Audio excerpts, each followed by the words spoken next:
Listen closely. What I'm about to tell you was never meant for public ears. It is the kind of history whispered in shadows, a truth that corrodes faith in the facade of civilization. Imagine Mexico City in the winter of 1892, streets paved with the promises of progress, gas lamps flickering against imported European silks, the illusion of order. And yet, behind one elegant mansion on Tuba Street, the night air quivered with screams so piercing that even the most hardened policemen later confessed they haunted their dreams. These were not the cries of soldiers in revolution, nor of petty crime in the alleys. These were the orchestrated sounds of ritualized suffering, drawn out with the precision of an artist painting with human agony. The house belonged to Guadalupe Bejarano, a widow of impeccable reputation, devout, charitable, and untouchable in her social rank. Neighbors knew her as a Catholic matron who never missed Mass, a benefactor to the poor, a woman who clothed herself in black widow's weeds as a symbol of piety. But her reputation was her camouflage. Behind those stone walls, she cultivated a theater of cruelty where children were not trained to serve, but dismantled piece by piece. Physically, mentally, spiritually, she called it discipline. The truth is far darker. This was not random madness. It was methodical, a laboratory of human suffering disguised as a household of virtue. Girls from rural villages, daughters of the forgotten poor, were brought in with letters of recommendation and hope for survival. They entered that mansion with innocence in their eyes and gratitude in their voices. They did not know they were stepping into the clutches of Mexico's first serial killer. A woman whose power lay not just in her sadism, but in her mastery of appearances. You must understand, evil rarely enters the world dressed as evil. It comes draped in lace and crucifixes, with prayers on its lips and charity in its hands. Guadalupe Bejarano was no ordinary criminal. She was a mirror held up to society itself, exposing how blind respectability can be weaponized to hide monstrosities in plain sight. This is the descent we begin tonight. The story of Guadalupe is not just a tale of blood and screams. It is a warning about the masks of power, about how institutions, from church to state, enable predators when appearances matter more than truth. And once you see this, you cannot return to ignorance. You have stepped into a forbidden chamber of history. The door has closed behind you. The year was 1887, and Mexico City pulsed with contradictions. President Porfirio Diaz promised progress, European sophistication, and the glory of modernization.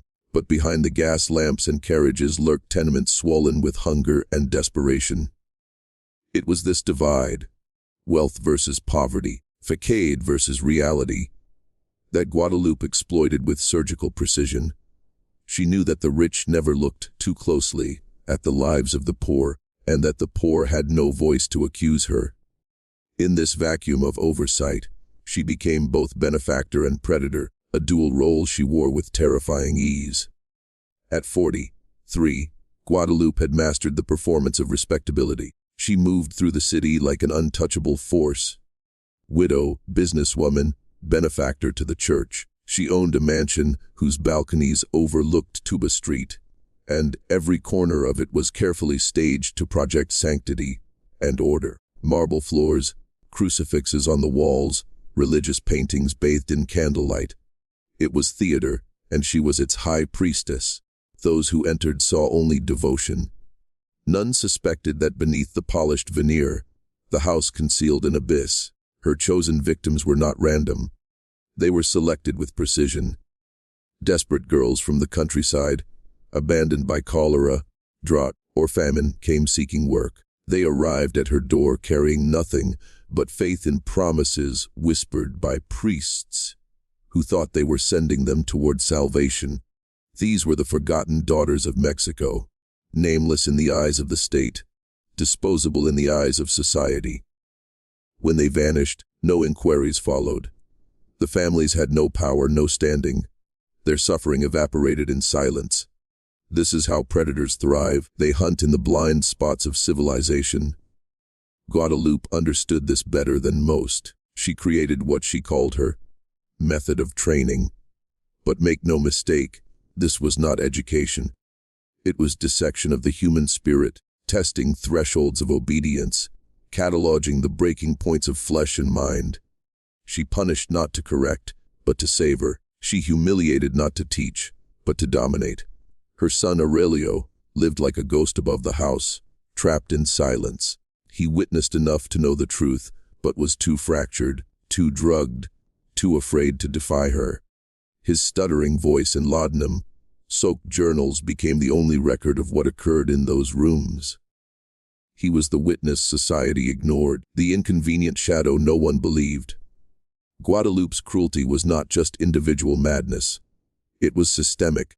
It flourished in a world where appearances eclipsed reality, where the cries of the powerless were drowned by the silence of respectability. She turned that silence into her shield, and behind that shield she began her descent into murder. On a gray January morning in 1887, the air above Mexico City hung heavy with mist, muffling sound and dulling light. It was on that morning that a 16-year-old girl named Casimira Juarez arrived at the carved wooden door of Guadalupe Bejarano's mansion. She carried her entire life in a cloth bundle, the remnants of a family destroyed by cholera and poverty. A parish priest had sent her here with a letter of recommendation, convinced she was walking toward dignity and work. What he had truly given her was a key to her tomb. Guadalupe opened the door with practiced grace. Her eyes moved over Casimira like a butcher inspecting a carcass, measuring age, vulnerability, and silence. The girl was exactly what she sought, young, alone, eager to please. A perfect subject. Guadalupe's words were smooth, almost motherly. She praised the girl's good manners, her cleanliness, her obedience. She promised structure, fairness, and the stability of a respectable household. Casimira believed her. She stepped inside, past marble floors and religious icons, believing she had been delivered into safety. The first weeks seemed almost merciful. Casimira rose before dawn, cleaned, cooked, mended clothes, and learned the rhythm of servitude. Tired but grateful, she considered herself fortunate compared to the suffering of her village. Guadalupe watched her constantly, cataloging her reactions with the cold precision of a scientist. How much could she endure without protest? What triggered tears? What made her flinch? Every chore, every correction, every fleeting expression was entered silently into Guadalupe's mental ledger. Then came the shift. Small criticisms at first, dust invisible to the eye, wrinkles in linens that did not exist, meals declared inadequate though made perfectly. Casimira apologized, desperate to please, but apologies only fed the monster behind Guadalupe's mask. Soon she was forced to stand motionless for hours as punishment for imaginary mistakes. Meals were withheld, not once but repeatedly, until hunger gnawed at her body. She scrubbed floors until her palms bled, and when blood stained the stone, she was berated for clumsiness. Aurelio the son lingered in the shadows, a trembling witness. He had seen this pattern before. Girls who arrived hopeful, then vanished. His stutter silenced him. His fear crushed him. When he once dared question his mother's cruelty, she threatened him with the same lessons she inflicted on Casimira. Broken, Aurelio retreated into opium-laced sleep, leaving the girl alone with her tormentor. By February, Casimira's world was collapsing. What began as employment had transformed into captivity. She was no longer a servant. She was a specimen in a private experiment on obedience and pain.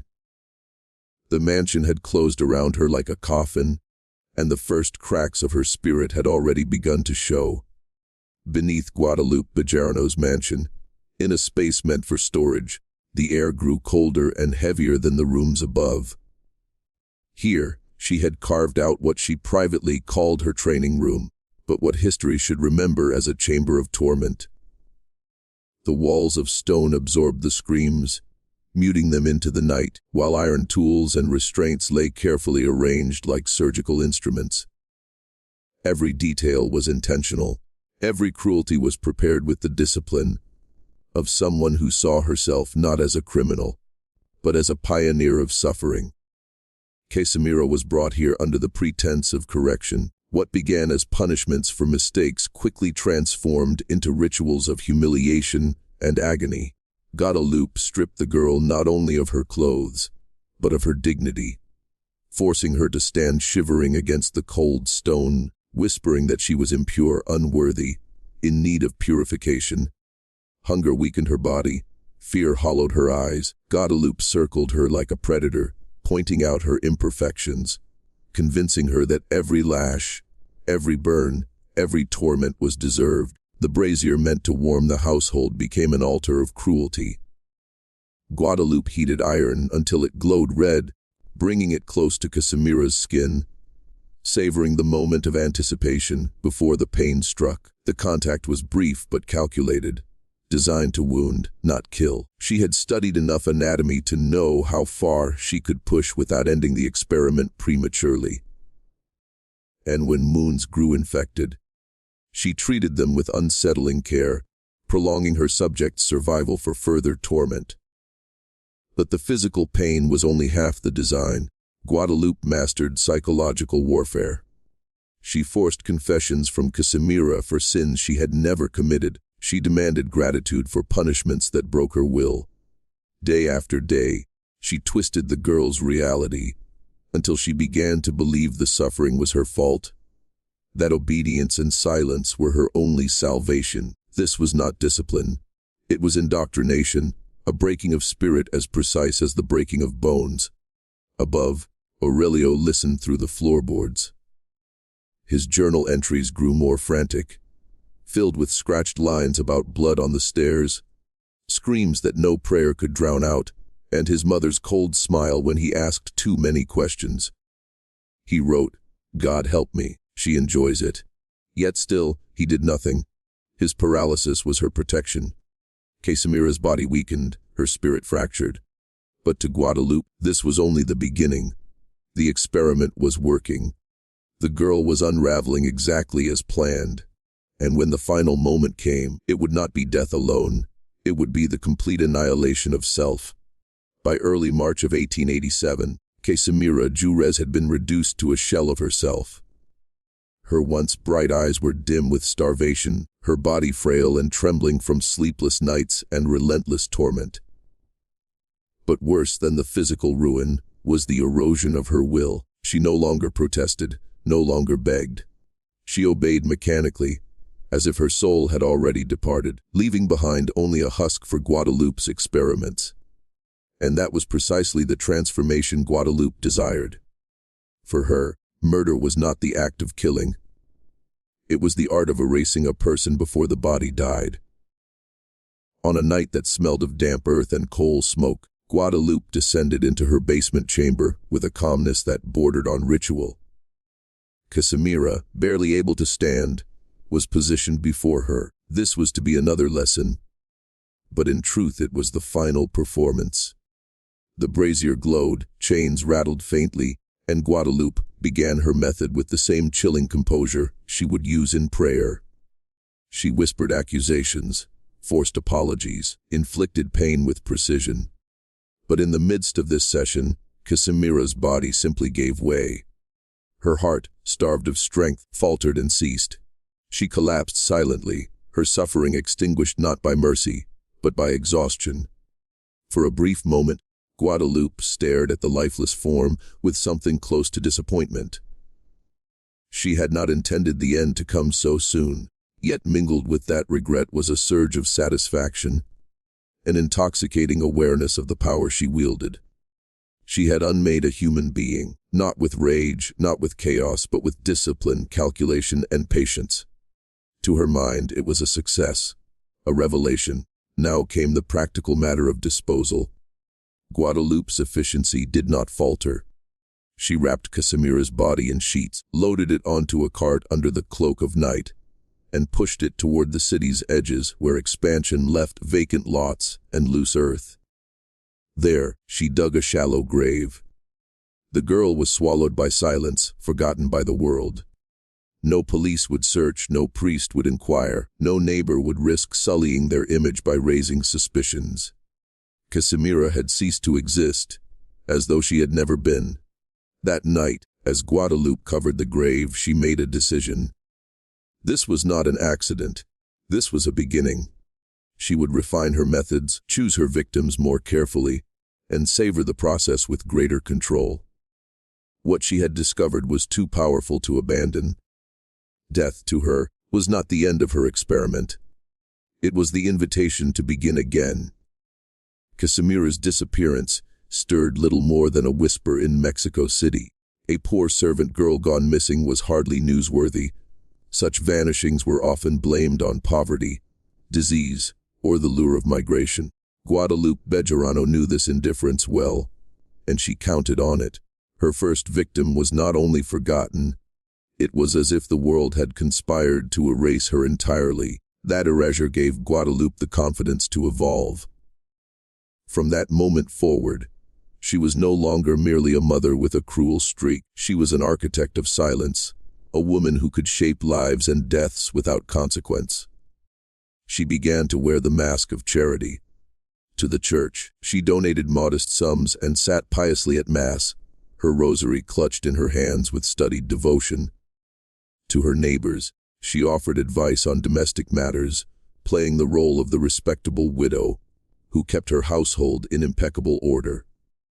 And to the poor, she extended a false hand of kindness, offering work, food, or shelter, always targeted toward the desperate who would not be missed. In these gestures, she built a web of trust. No one suspected that her interest in the vulnerable was anything but noble. Behind this facade, Guadalupe's cruelty grew methodical. She adjusted her training room with greater care, replacing crude restraints with ones crafted for durability, organizing her tools as though she were a surgeon. She documented her observations obsessively, noting how hunger weakened the will faster than pain, how prolonged darkness could induce hallucinations, how isolation produced obedience more effectively than threats. Each victim became, in her mind, not a person but a subject, a living experiment in the breaking of the human soul. Aurelio, trapped within the house, felt the weight of his complicity deepen. His journal entries from this period reveal a young man caught in the paralysis of fear and fascination. He wrote of his mother's sermons, where she explained that the poor were like clay, to be shaped or shattered according to divine will. At times, he considered going to the authorities, but each attempt faltered under the terror of exposure. To betray his mother was to risk becoming her next experiment. And so he watched, wrote, and prayed in secret. As months passed, Guadalupe's reputation as a charitable figure only solidified. Families entrusted their daughters to her care, never knowing that her generosity was a lure. What began with Casimira's accidental death had now matured into deliberate design. Guadalupe no longer questioned her purpose. She was certain of it. She was not a criminal, she was chosen. By the winter of 1887, Guadalupe Bejarano's methods had become both refined and disturbingly routine. She no longer acted on impulse. She planned with care, choosing her victims from the swelling ranks of migrants and the poor who came to Mexico City in search of survival. Young women, especially those without family ties, were her preferred prey. She offered them employment as servants in her home, promising wages, meals, and shelter. For the desperate, it was a gift too precious to refuse.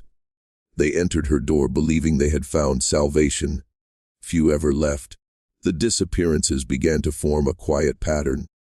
One the authorities might have noticed had the missing belonged to the city's respectable classes, but they were girls of no consequence, orphans, widows, daughters of peasants. To the officials, their vanishing was the natural chaos of urban poverty. Some assumed they had fled to brothels. Others suggested illness had claimed them. Their names were not recorded. Their families lacked influence, and Guadalupe's household maintained its reputation for order and piety. In a city rotting beneath the gilded mask of progress, her crimes found fertile ground. Inside her mansion, the experiments grew more elaborate. Where Casimira had been a crude trial, these new captives were the subjects of a perfected system. Guadalupe kept them in cycles of deprivation and reward, days of bread and water, followed by sudden offerings of warmth or comfort. She whispered that obedience would cleanse them, that their suffering was a passage to redemption. One girl was forced to kneel in silence for hours until her legs swelled purple. Another was denied sleep for days, her mind unraveling into hallucination. And when their spirits faltered, Guadalupe recorded every detail in her journals as though she were cataloging medical discoveries. Aurelio, now 18, lived in constant dread. His diaries described shadows on the stairs, muffled sobs leaking through the floorboards, and the hollow silence when another girl vanished into the night. He compared his mother's face to a mask, serene in public, monstrous in private. At times, he fantasized about fleeing the house entirely, but guilt chained him as tightly as fear. If he left, who would remember the names of the forgotten? His journal became their only gravestone. By the spring of 1888, at least 6 young women had disappeared after entering Guadalupe's service. Still, suspicion never touched her. To neighbors, she remained a widow of stature. To the church, she was a benefactor. But beneath her home, in the dark where stone absorbed every scream, she was becoming something else entirely. Mexico's first serial killer. Whispers began to move through the streets of Mexico City by the summer of 1888. They were faint at first, no louder than gossip exchanged in marketplaces or murmured during confession. Mothers warned their daughters not to accept work too quickly. Some muttered that the city devoured poor girls, that a curse hung over the capital swallowing the desperate. Others pointed at the brothels, insisting the missing women had been lured there. But among the poor who lived closest to Guadalupe Bejarano's mansion, the coincidences were too sharp to ignore. Too many had gone into her household, smiling with gratitude, and never returned. The rumors never reached officials in a forceful way. Police were overworked, underpaid, and uninterested in cases with no money attached. Priests, who occasionally heard families weeping over vanished daughters, dismissed it as tragedy rather than crime. The powerful turned away, unwilling to stain their visions of progress with the stories of the forgotten. And so the gossip remained gossip, circulating in shadows, half-believed but never pursued. Guadalupe, aware of the mutterings, perfected her mask even further. Her public role as a charitable widow expanded.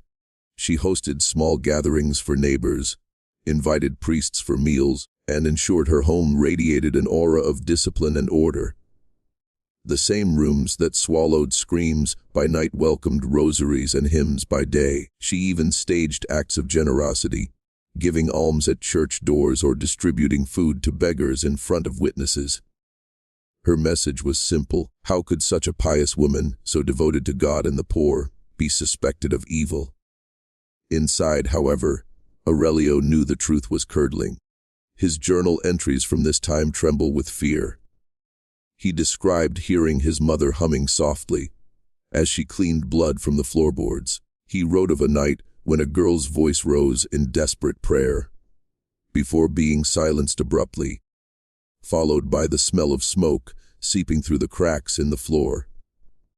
He noted how his mother often spoke of herself in grand, divine terms, comparing her work to the trials of saints, claiming she was cleansing souls through fire and suffering. The boy understood then that this was no longer cruelty masked as discipline. It was belief. Guadalupe had transformed her crimes into a twisted theology, one that justified every lash, every disappearance, as sacred duty. And though whispers in the city were growing louder, none were yet brave enough to give them form. The silence, once her shield, was now her weapon. By 1889, Guadalupe Bejarano's cruelty no longer resembled punishment or even experimentation. It had hardened into ritual. Each act of torment was carried out with a solemnity that resembled a priestess at an altar. The basement chamber had become her sanctuary, and the captives her offerings. She lit candles before beginning, muttered prayers that twisted scripture into justification, and spoke to her victims as if they were vessels of sin being purged through agony. Death was no longer an unfortunate outcome, it was the climax of her rite. Her journals from this period, later recovered in fragments, read like sermons. She wrote of pain as purification, of suffering as the truest language between God and the flesh. She compared herself to an angel with a sword, cutting away corruption from the world. "They are not women," she scribbled in one passage. "They are trials, and I am chosen to carry them through the fire." To Guadalupe, the disappearances were no longer crimes to be hidden, but divine acts misunderstood by mortals. Aurelio, meanwhile, began to unravel. His diary entries grew feverish, filled with frantic sketches of crosses dripping with blood, faces screaming from the margins of his pages. He confessed to hearing the victims' cries, even when the house was silent. As if their voices had taken root in the walls, his guilt deepened. He saw himself as both witness and accomplice, damned by his silence. More than once, he wrote of planning to flee the house, to alert a priest, or even to kill his mother in her sleep. Yet every attempt collapsed under the crushing weight of fear. Her eyes, he claimed, could strip him bare. Neighbors, too, began to notice strange signs. Foul smells sometimes drifted from the mansion, explained away as spoiled food or stagnant water. Smoke rose from her chimney at unusual hours, and shadows passed behind curtained windows long after midnight. Yet when questioned, Guadalupe smiled, blamed rats, and invited neighbors inside for tea. Her charisma, her wealth, and her performance of piety shielded her from deeper suspicion. Still, the rumors spread like cracks in a facade. Families whispered that Bejarano's house was cursed, that the devil walked its halls. Children crossed themselves when passing its gates. A few brave voices began to wonder openly if the missing girls had not fled or fallen to disease, but had instead met their end within those very walls. The truth was close to surfacing, yet still cloaked by fear.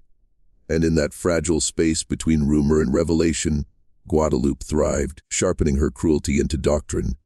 By 1890, Aurelio Bejarano stood at the edge of collapse. The house that had once been his childhood home now felt like a tomb, every corner echoing with memories of screams and the stench of blood that never truly washed away. His journal entries from this period reveal a mind unraveling under unbearable weight. He described walking the corridors at night, convinced that shadows trailed him, whispering in the voices of the vanished. He confessed to kneeling in prayer until his knees bled, begging God for guidance, yet receiving only silence. He wrote, "If God does not answer, then perhaps the devil has taken this house for his own." Aurelio's thoughts turned dark. At times he plotted to run away, to leave the cursed mansion and vanish into the countryside where no one knew his name. At other times he considered killing his mother, imagining himself creeping into her room with a kitchen knife, ending the reign of terror in a single stroke. Yet each time he stood at her doorway, he froze. Guadalupe's presence was suffocating, her gaze, her voice, her aura of conviction. He feared not only her cruelty, but the belief that she might be right, that perhaps she truly was chosen, and to defy her would mean eternal damnation. Meanwhile, Guadalupe herself seemed untouchable. Her reputation as a devout widow continued to grow. Priests praised her donations, neighbors admired her discipline, and even whispers of misfortune were drowned beneath her carefully cultivated image. To the city, she was a woman of virtue. To Aurelio, she was a monster dressed in the garments of sanctity. But cracks were forming. A girl who had worked briefly in the mansion managed to escape before being fully drawn into Guadalupe's web. Her testimony was fragmented, riddled with fear, but she spoke of locked rooms, of strange prayers in the night, of women who entered the house and never left. Though authorities dismissed her as hysterical, the story spread among the poor, adding fire to the rumors. that already circled Guadalupe's name. Aurelio clung to this glimmer of hope. If one could escape, perhaps others might. If one voice could be heard, perhaps his own could matter. His diary took on a new urgency. He began copying his entries, hiding them in jars beneath loose floorboards and behind crumbling bricks, as if preparing for discovery after his death. His writings were no longer mere confession. They were evidence, a desperate attempt to ensure that if he could not stop his mother, the world would one day know what she had done. By 1891, Guadalupe Bejarano's violence reached a fever pitch. What had once been carefully chosen victims, isolated, friendless, easily forgotten, now expanded into bolder selections. A laundress with distant cousins in the city, a seamstress whose employer noticed her absence, even a girl who sometimes sang in the parish choir. The risk no longer deterred Guadalupe. On the contrary, it thrilled her. Each disappearance without consequence deepened her conviction that she was untouchable, chosen by divine will to carry out a work the rest of the world was too blind to understand. Her rituals grew more elaborate. Witnesses who later claimed to have heard faint chanting from her basement were not mistaken. Guadalupe had begun blending scripture with her own inventions, reciting twisted litanies as she inflicted suffering. Victims were forced to kneel before makeshift altars, confess sins they had never committed, and thank their tormentor for her mercy. The pain was not random. It was structured, escalating step by step until the mind fractured. Death was no longer a miscalculation. It was the climax she orchestrated with the precision of a conductor leading a symphony. Aurelio could no longer pretend ignorance. His diary entries from this year are frantic, almost illegible in places, his handwriting collapsing into jagged scratches. He wrote of seeing his mother with blood-stained hands, calmly lighting candles afterward, as if preparing for evening prayer. He described finding scraps of clothing hidden in the firewood pile, small tokens that once belonged to the vanished girls. He admitted to moments where he wanted to rush into the basement, tear open the doors, and free whoever cried below. But fear froze him as always. "Her eyes hold me," he confessed. "I am bound without chains." Yet the world outside was beginning to notice. Neighbors spoke more boldly, some refusing to let their daughters near Guadalupe's mansion. A few even whispered to priests that the widow might be cursed, touched by the devil himself. Still, the priest dismissed it, unwilling to stain a benefactor's name with scandal. The authorities, pressured by a handful of petitions, half-heartedly questioned Guadalupe once. But her sharp tongue and reputation for piety disarmed them. She offered tea, quoted scripture, and the men left, embarrassed to have troubled a lady of such standing. For Aurelio, this was the breaking point. He realized that no authority would intervene. No priest would risk their reputation. No neighbor would dare accuse her openly. If justice were ever to come, it would have to come from him. His diary's last entries from that year tremble with the weight of decision. If God is silent, then I must act. Better her soul burn than the world suffer her work any longer. By 1892, Aurelio Bejarano had crossed a threshold within himself. The long years of silence, of listening through floorboards and watching his mother's mask fool the world, had driven him to the edge of madness. Yet amidst that torment, resolve began to take shape. His journals show a shift from despairing confessions to deliberate planning. He cataloged his mother's routines, noting when she went to Mass, when she lingered in her chamber, and when she disappeared into the cellar with another victim. He drew crude maps of the mansion, marking weak floorboards, hidden doors, and loose locks. For the first time, Aurelio imagined himself not as a helpless witness, but as an agent of action. Still, fear gnawed at him. Each time he approached the cellar stairs, candle in hand, the weight of her presence pressed down upon him, paralyzing his body. He wrote of standing frozen for hours, convinced that if he took one more step, her voice would rise from the darkness and bind him, in chains, stronger than iron. It is not only her cruelty, he confessed, but the belief that she carries something unearthly. To strike at her feels like striking at God, or his shadow. Meanwhile, Guadalupe's ritual killings became more reckless. She no longer cared to hide the smoke from her fires, nor the strange odors seeping into the streets. Neighbors whispered openly now, though still only in hushed tones, that something unholy lingered within her house. A priest from another parish, hearing of these rumors, visited the mansion unannounced. Aurelio described the encounter in detail. Guadalupe welcomed the man warmly, spoke of charity, and even pressed coins into his hand. By the time he left, the priest seemed convinced of her sanctity. Aurelio noted bitterly, "Her mask is iron. It blinds even holy men." In his desperation, Aurelio began to consider allies. He drafted letters he never sent, to distant cousins, to church officials, even to the local police. Each letter told fragments of the truth, but none left his possession.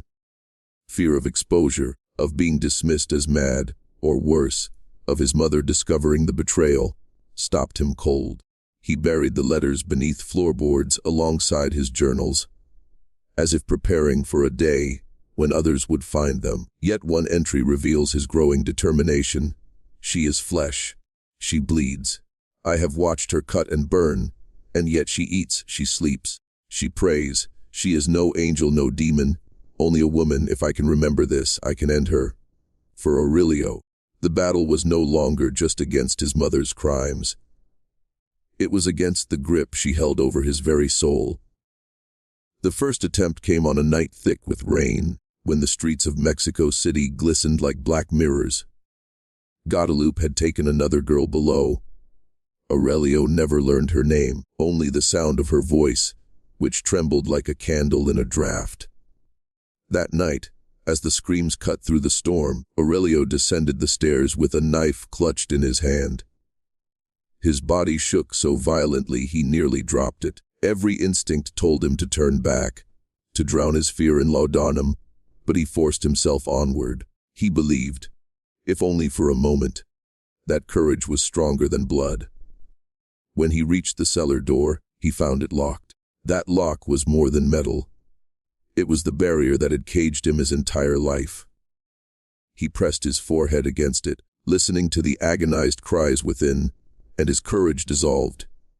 Instead of striking, he retreated, leaving only scratches in the wood from his trembling knife point. Later in his journal he cursed himself. "The door is stronger than me. I am her prisoner still." But something had shifted. He had dared to approach, dared to raise a weapon. And Guadalupe noticed. Days later, she confronted him in the dining hall. Her black mourning dress shimmered in the candlelight, as she placed a hand on his shoulder, her fingers cold and heavy. "You have been restless," she said softly. "You wander the halls like a thief. Do you think I do not hear you, Aurelio? Do you think I do not smell the fear dripping from your pores?" He could not answer. Her eyes lingered on him unblinking until his stammer returned with a vengeance. She smiled then, slow and deliberate, and whispered, "You are mine, my son. You always will be." That moment broke something in him.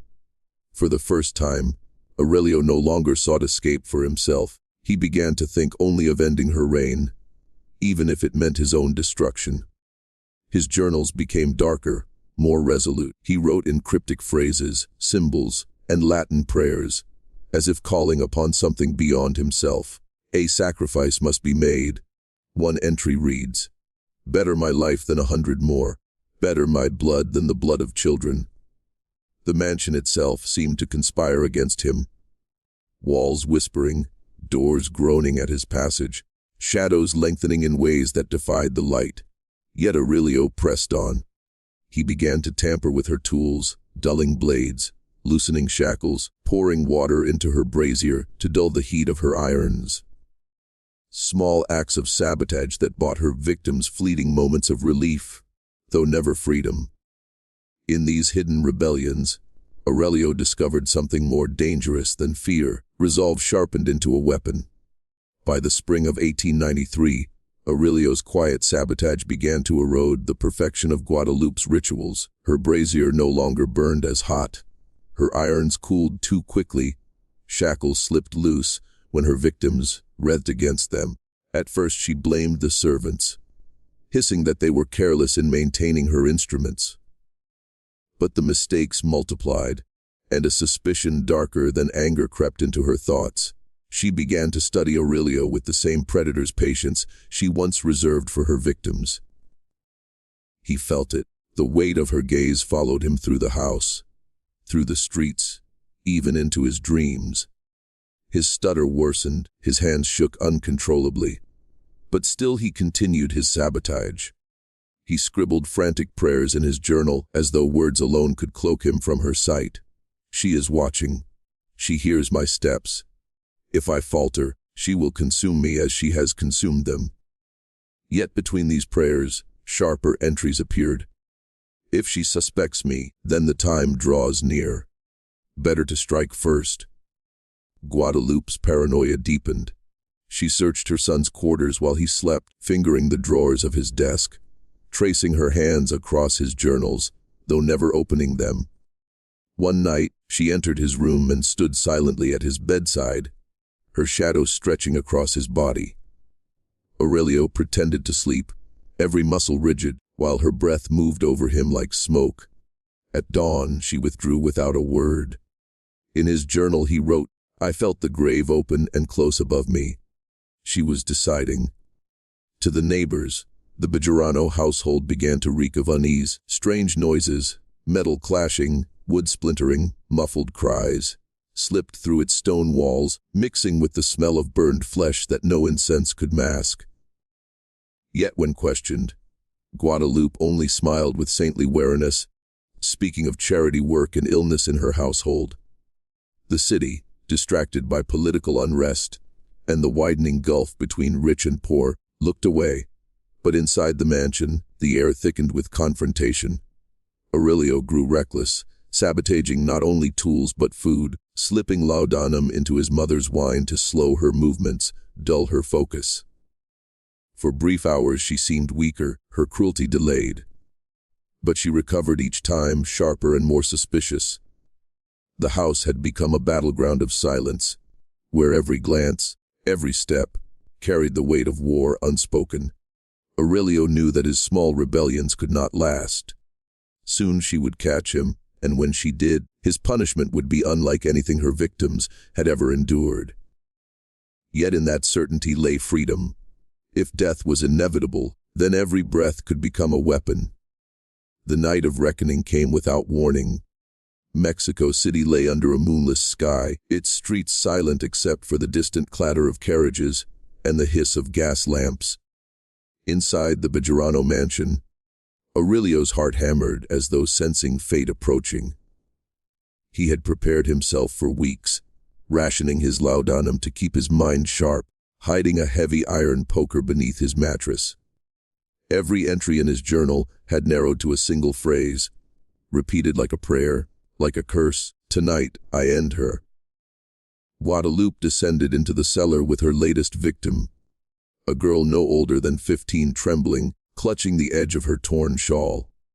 Aurelio followed in silence, the poker slick in his sweating palms. The house itself seemed to hold its breath as he moved through the hallways. He reached the cellar door, the same door that once turned him back in terror, and forced it open with a strength born, not of courage but desperation. What he saw nearly froze him again. His mother stood in her black dress, a torch casting monstrous shadows across the stone walls. The girl was bound, eyes wide with pleading terror. Guadalupe's face glowed with rapture as she raised a heated iron, her lips moving in words Aurelio could not hear. He stepped forward, his voice breaking into a strangled shout. "No more, mother." She turned, slowly, as though she had expected him all along. Her eyes, cold and glittering, met his, and she smiled, a smile of recognition, of ownership. "At last," she whispered, her voice carrying both tenderness and menace. "You are ready to join me." The spell of her control wavered, but did not break. For a heartbeat, Aurelio faltered. He felt the old paralysis seize his limbs, the weight of years of domination pressing him into the stone floor.